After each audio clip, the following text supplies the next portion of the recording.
Sa ilalim ng ilaw, 2:00 ng madaling araw. Tahimik ang paligid, pero gising pa rin ako.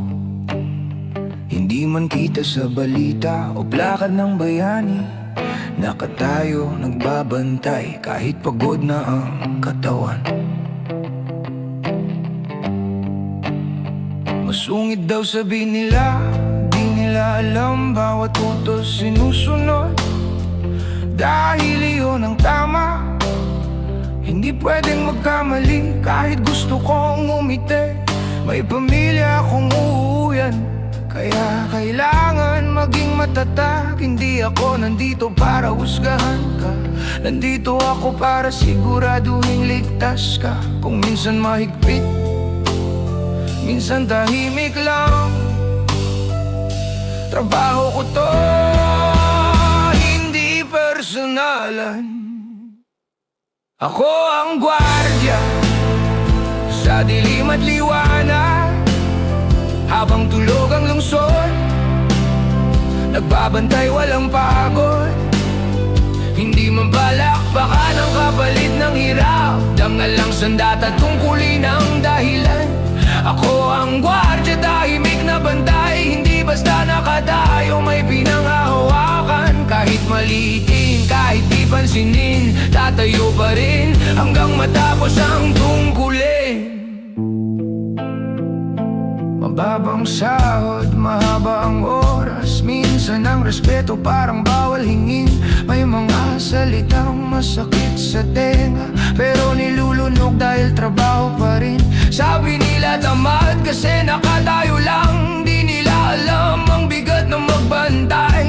Isang saglit na pagkukulang, isang maling galaw, pwedeng lahat mawala sa isang iglap. Hindi lahat ng laban may kamao o sigaw, minsan ang tapang nasa pagtitimpi lang. Hindi lahat ng bayani may palakpak sa dulo, yung iba tahimik na umuwi. Ako ang gwardya sa dilim at liwanag, habang tulog ang lungsod, nagbabantay walang pagod. Hindi man palakpakan ang kapalit ng hirap, dangal ang sandata tungkulin ang dahilan. Ako ang gwardya, tahimik na bantay, hindi basta nakatayo, may pinanghahawakan. Kahit maliitin, kahit di pansinin, tatayo pa rin hanggang matapos ang tungkulin. Sa ibang lugar, mataas ang pagtingin sa katulad namin. Dito paliwanag muna bago ka igalang, pero kahit ganon, di ko ibababa ang ulo ko. Ang paninindigan, hindi ako perpekto, tao rin akong napapagod. May pangarap ding lampas sa gitna to, pero sa gabing ito, sa pwestong to, ako muna ang bantay ng mundo yun.